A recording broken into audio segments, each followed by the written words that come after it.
Welcome to ECK Sports. My name is Evan, And I'm Christian. and today we're doing our MLB week in review for the 2020 MLB season, and it was a crazy one. Yeah, a lot of ups and downs for both teams and players. We saw a lot of players that got off to a really hot start, players that didn't look so good. They didn't look like themselves. And I think we're gonna see that as a trend. This COVID-filled season is that you're gonna see a lot of players that were not prepared to play the season. They didn't work out. They didn't spend enough time with their pitching or hitting coaches, and they just were not ready. And we've seen that a lot of sloppy baseball this first week. Yeah, I definitely agree. And I could see it on the pitching side more than the hitting side. Um, Pretty prevalently, there were a lot of pitchers who were not ready mentally or physically to go out and throw quality pitches, to go out and get outs. I mean, period. We saw Shohei Ohtani didn't get a single out versus the A's. We saw top tier aces like Jose Barrios and Lucas Giolito just get shelled. Um, but on the flip side, you got guys like Kyle Hendricks and John Lester and Shane Bieber throwing, you know, Trevor Bauer also just throwing great games. So it goes on both sides, and I think it's a huge storyline. Which players can adapt, can start off hot, can maintain their momentum, or which players can rebound.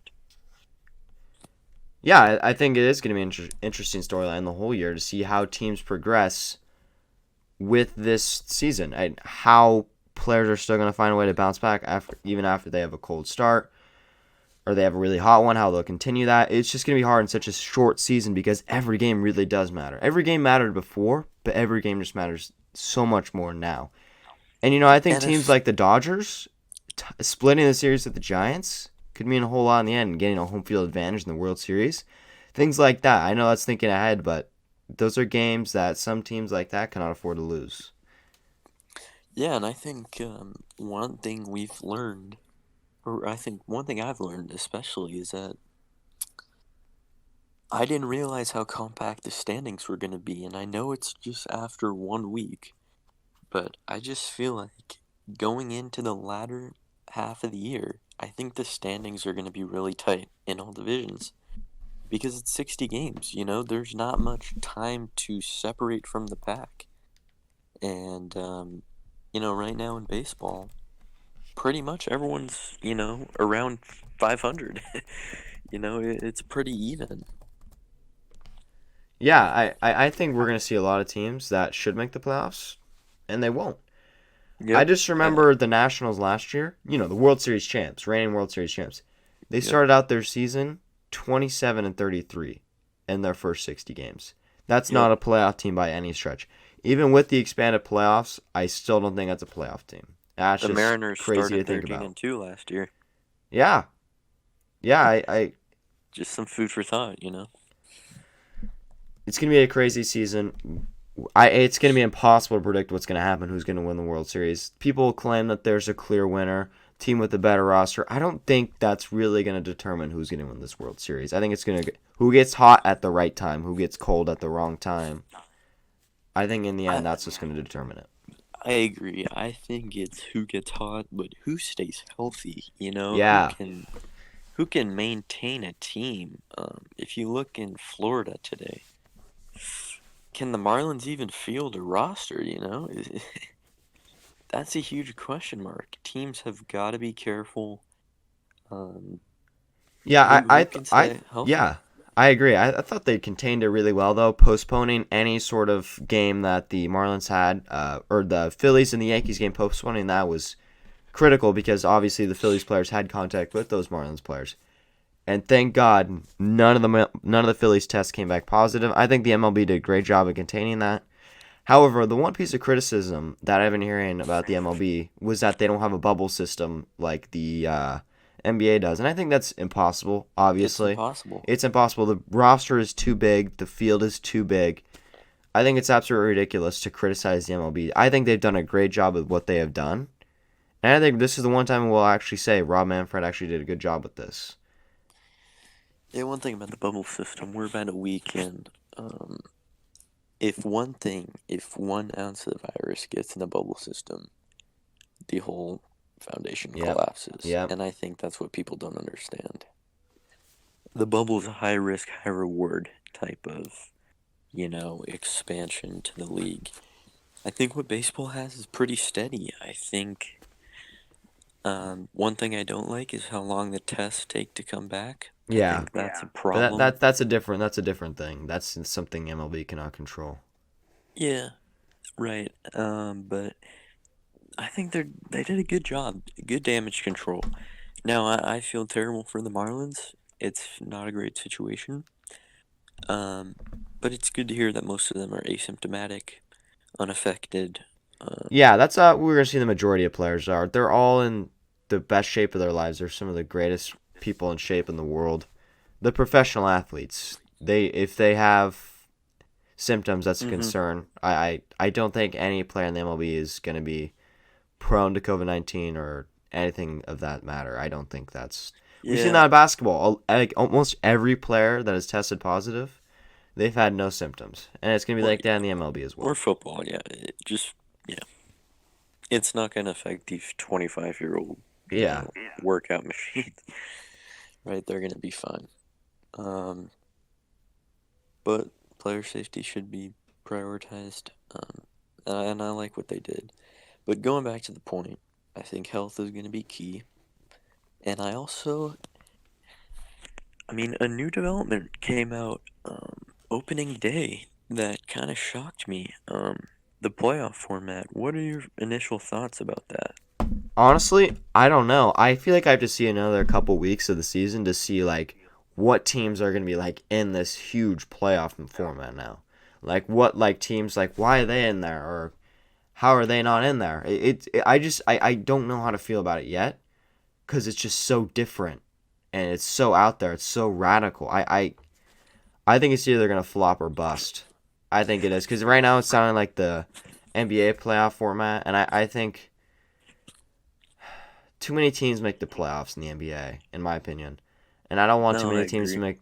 No, I don't want too many teams to make the playoffs in this league too. I understand the season's shortened by more than 50%, but still, I think this is too many teams initially to make it. You know, I hope it's just for this season because I like it for this season. I think, 60 games, about, half the league makes it, around 55%. That's okay. Um, I don't love it, but I think I and I don't always like the ESPN broadcast, but I like this one point. They were asking if it's temporary, and Tim Kirchin said, "Boy, I hope it's not temporary because to go through a 162 game season, win your division, and then have 3 games, a 3 game series, would be ludicrous." And I agree. I hope Yeah, this is temporary. They had a great formula, 5-7-7. It works really well. Don't screw it up. yeah, but they didn't really have a choice to do this. I think because a lot of teams would have missed out that should really be in the playoffs. Yeah, but And we're gonna see a team. We're gonna see a team who should not be in the 100%. You said playoffs. that earlier, and now with this new Yeah, playoff format, I 100% agree with that. We're gonna see a team that we're like, why? Why are they even in? Why are they in there? And they're gonna get swept. We're gonna see as soon as they get in the playoffs, they're not gonna be the team that we saw them in the regular season to be. and That's it's how gonna it's be gonna be. horrible. It's gonna be horrible for their future too. I think people don't realize that if you're a rebuilding team and you somehow find yourself in the playoffs, and then your draft pick is in the in the early 20s, that's not good. That can Yeah, affect futures. You know, it's pretty crazy. yeah. It's an insane playoff format to say the least. I am curious to see how it plays out. Yeah. Okay, so obviously every team has played about 5 games. That's the average, 4 or 5 games. Who, give me your standout player? Pitcher, batter. For me, I gotta go with someone that's gonna put your team in the best position to win. I gotta go with Kyle Hendricks. Yep. Obviously, the MLB picked him as the player of the week. I think obviously he should be the player of the week. 9 innings, 3 hits, 0 walks. That's the key number I want to discuss. I know he's known for his control, but anytime you can get minimal amount of base runners, keep your defense on their toes, especially. I mean, he only struck out 9 guys. He's not known as a strikeout pitcher. The defense was right behind him the whole game. 3 hits, no walks. Those are the 2 numbers I want to point out, and he went all 9 innings. So now the bullpen was all rested up for the rest of the week, and we saw what happened last night with the Cubs. John Lester pitched an absolute beauty, took him out after 5, and the bullpen, I don't know what they were doing, but stuff hit the ceiling. Stuff hit the ceiling, fan. That's all I'm gonna say. Craig Kimbrell couldn't even get out. Couldn't even get out. He looks horrible. I don't know what looks worse, him being shaved or his outing last night. I don't know. Horrible, to say the least. Another unprepared pitcher, you know? Such a common trend these days. Yeah, but I think Kimbrell is on the downtrend anyways. I don't think he's that good anymore. Yeah, they're pointing out on the broadcast the knuckle curve just is not getting batters. It's not sharp anymore. Yeah. And I think obviously you can throw everyone throws 97 now. Just saying. Yeah. You see every other guy come up and oh wow, this guy's throwing 98, 99. Everyone throws that hard now. It's what you build off of it. And I think that pitch, if he doesn't have it, he's not gonna have any sort of success anymore in the MLB. And they have for this year and next year, so they gotta hope that another stupid contract by the Cubs, right? Put it together. Yeah. That's a great player of the week. I love Kyle Hendricks. He throws 89. Yeah, 89 two-seamers and curveball and 70-mile-an-hour looper curveballs. You don't see that anymore. Deceptive pitcher, and it's crazy. He's finesse. He's 100% finesse. He should not be good, but he's got the mental aspect of pitching just down to the T. I mean, they call him the professor for a reason, right? Yeah. I want to talk about, for my player of the week, a guy who consistently, year in and year out, people don't really talk about him, but he just mashes. That's Nelson Cruz. Again, a 2-home-run game yesterday versus the White Sox. He's had, 2 to 3 doubles as well. He's got around 6 RBIs. I mean, this guy is so consistently one of the best hitters. He has 7 straight years of 30 or more home runs. Can you believe that? Yep. The Twins, everyone knows they broke that record. Juice balls or not. Nelson Cruz continues to perform. I forget. Do you remember his age? 40. Yeah, he's 40 years old. 40 years old to be putting. And he's still producing at a high level. I think that is. If this Twins team wants to win a World Series, they need players like him to step up.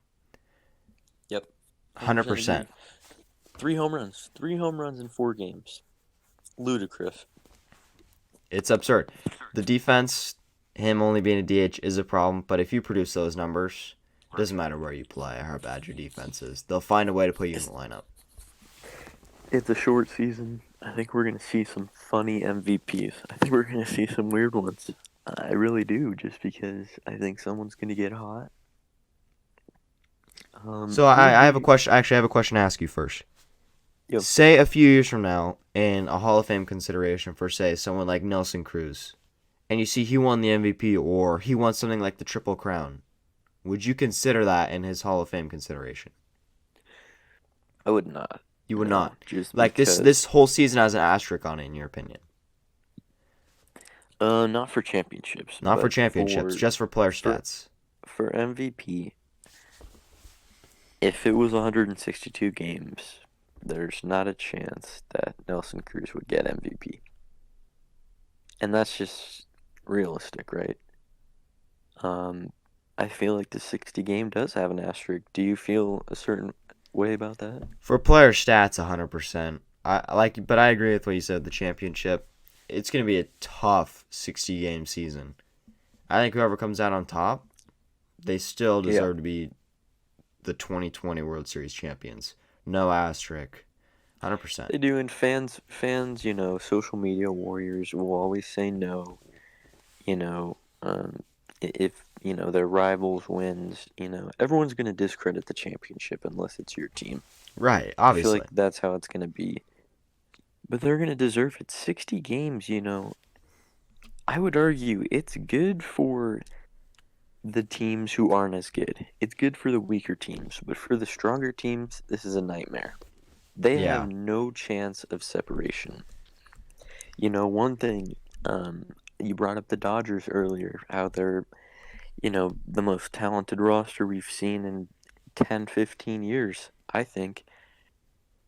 And the Padres are ahead of them in the standings. And the Did Rockies. we think that was going to happen in 162 games? Virtually impossible. But if you start to look at these teams and you're like, man, can they really separate from the Padres in such a little time frame? I don't know. In 60 games, there's no doubt in my mind, I think both those teams have a great shot at making the playoffs. But stuff like that is interesting, between the Yankees and the Rays. Who gets the first seed, Yeah. Can the Red Sox surprise? Probably not, but they would have been in a playoff spot last year.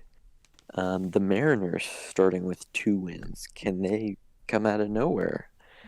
Um, Yeah. it's really interesting, and I think for the elite teams, this is not good. 60-game rapid pace season. Yeah, an interesting thing I want to point out though is the American League standings and then the National League standings. So the AL East, Rays are on Mm-hmm. top. I don't think that's everyone probably saw that coming, obviously, or that or the Yankees. Obviously they're right there on Yeah. top. AL Central, Twins, no surprise there. AL West, Astros, no surprise there. And then you jump to the National League. NL East, Marlins are on top. NL Central, Yep. Cubs are on top. And the NL West, the Padres are on top. I can't think of one division leader right now that I would say, oh yeah, I could see them winning the division 100%. I 100% I cannot. I I think especially on the West Coast, it's it's gonna be really difficult just because of the teams in that. I'm not gonna call it a bubble, but you know, it's known you play the teams in your division and the teams geographically close to you in the other league. As for teams on the West Coast, you have the Padres, Mariners, but you also have the Rangers, the Astros, the Athletics, the Dodgers, the Angels, the Giants, and I think I'm forgetting a couple. But that's a strong group. Um, for teams on the West Coast, you're playing quality teams. Except for the Giants and the Mariners, you're playing playoff caliber teams every single week, week in, week out. Yeah. That's gruesome. That's Yeah. terrible. And we saw with the Giants, baseball is baseball's not like basketball. The best team does not always win, right? So every game matters, but I think some teams geographically have a huge advantage.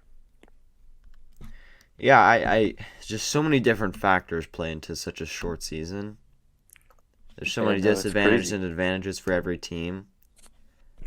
I think that this is great. I think this is could be great for the sport. I think we could see a revitalization, more fans coming back into the game.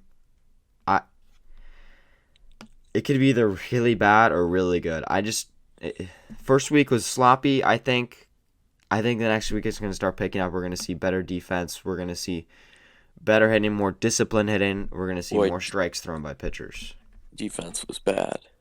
Yeah, defense was ba- absolutely base atrocious. running, base running was probably the worst I've ever seen, too. I mean, that it was. They were working out the kinks. I believe this week, but I agree. I think it's really good for the sport. Ratings had a huge, huge increase.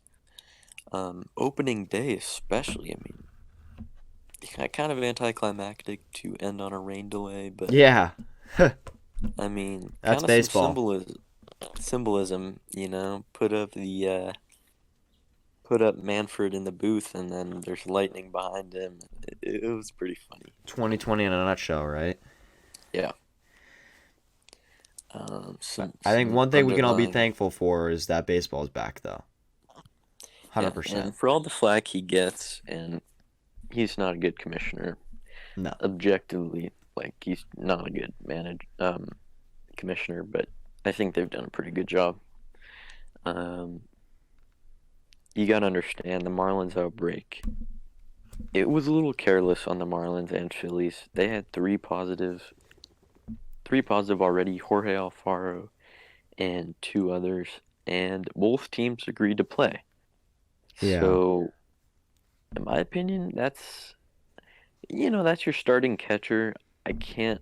I think the other two players are disclosed, if I'm not mistaken. I Yes. haven't seen who they are, but I know that's your starting catcher who's throwing to all the pitchers who are around other pitchers And in the who's, bullpen. I think, who has the second strongest arm, or, yeah, in the game behind JT Romero behind the plate. Yeah, exactly. So, but my point is, you have three tests. I think you have to take some caution, right? I liked how the Nationals handled Soto. I think it was a false positive personally, but We'll they never got know. everyone tested. We'll never know. Yeah, crazy week.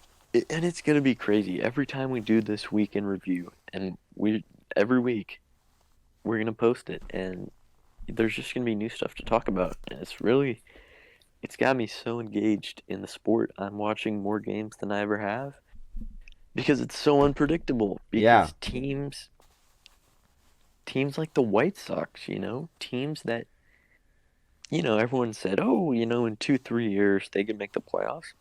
They can make the playoffs now. Yep. Teams like the A's, maybe that 3-game series is just what they needed because they can't win a wild card, but heck, maybe in 3 games they could do some damage. It's just so unpredictable. I love it. Yeah.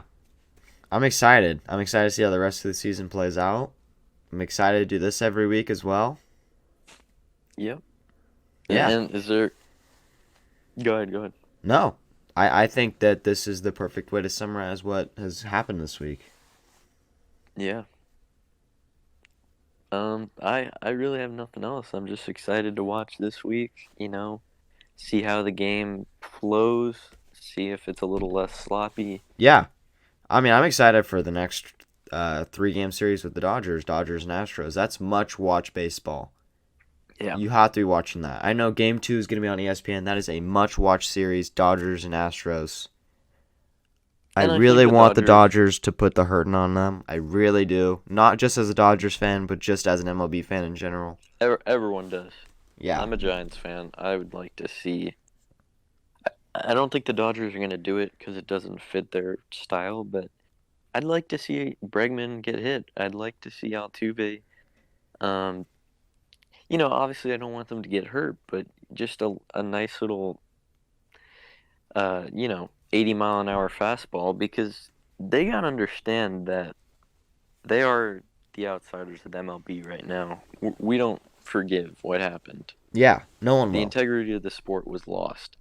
So they need to pay for that the whole year, period. I'm not asking for injuries. I could have phrased that better. I just want them to realize, you know, they seem to act like everything's normal, but we still remember what the Astros did. Yeah, everyone will. I don't think the Dodgers will do that, though. What do you think? No. Obviously, you watch They'd them much more rather win. carefully. That'd be a better sting to them. Not like being hit by a pitch only lasts for a few seconds or a few minutes. Hmm. Being beaten, getting destroyed, I think that lasts forever. Everyone will remember that the Dodgers beat the Astros or they swept the Astros. They didn't remember, oh yeah, they plunked them a couple times, but they lost the series. No one will remember that. Yeah. And I think the Dodgers bats are going to warm up. I think Mookie needs to relax. He's just he is very tense from he's that very tense. contract. Yeah. And if you're struggling with the Giants pitching, you know that you got to get out of your own head because a player like Mookie should be absolutely crushing the ball. But he's got to warm up too. Same with Bellinger. Muncy had a good start. Turner's been on fire. Turner could be an MVP candidate, honestly, if he keeps it up. I mean, I've never seen a more consistent hitter out of the gate in this type of environment. Um, We'll see though. but Like you never know. Next week you could be saying, "Oh, he looks absolutely horrible. Bench him." We don't know. speaking of the Betts contract, from your perspective, was that good value? Do you like it as a My fan? opinion is this: if they win a championship, 100% it is worth it. If they don't win a Hmm. championship, worst deal in history. I think it's like that for every single huge contract. If you win a championship and that player is a main contributor to it, 100% it's worth it. I don't want to say it's I worth it think if right you win a now. championship, period. Yeah, I think right now though, I can't say that it's worth it because that's a lot of money to invest in one player. I don't think one player is ever worth that much money. But if What do they you win a think happens championship, when 100%. What do you think happens when Cody Bellinger's up for contract? Do you think? I really do believe they're gonna. It depends on how much he wants. If he wants a contract like Mookie, they're gonna let him walk because they much rather keep someone like Walker Bueller. I think they do. I think that's what's gonna happen because they already have Muncy on a team friendly deal. I don't know how many more Yeah, team friendly deals they can have. I don't think Bellinger is gonna be an exception like that. I think he's gonna want a huge contract, which I'm not saying. He deserves it. He's 100% yeah, deserves it. He's a great fielder. He has speed. Obviously, a prolific power hitter in the game today. He's no exception. He should get a deal like that if everyone else is. But I don't think the Dodgers can give it to him realistically. yeah. That Mookie extension was pretty crazy from my perspective. Yeah, I I was I shocked. really did I was think they would let him shocked. walk. Yeah, I was prepared to only have him for 60 games, and I wasn't mad about that because you know why? They didn't give up a whole lot. If anything, they only gained it. They only gained like Brusdar Graterol. I know he looked horrible last night. Relying too much on his sinker, but that's a different story. I think they still got some key pieces back in that deal. Yeah, and I think Mookie, going back to our main point, he like a lot of other players. He's got to get warmed up. He's got to relax, and I think we're gonna see much better hitting and pitching this week. I really do. I think they worked out the kinks. The first week was kind of like an experiment, and I think we'll see a better overall product of baseball. I Yeah, really do. But with that, I'm pretty much I have nothing else. Is there anything else you want to talk about, Christian? no, Anything to look out for um this week? no. Okay. With that, thank you for listening. Uh, we are ECK Sports.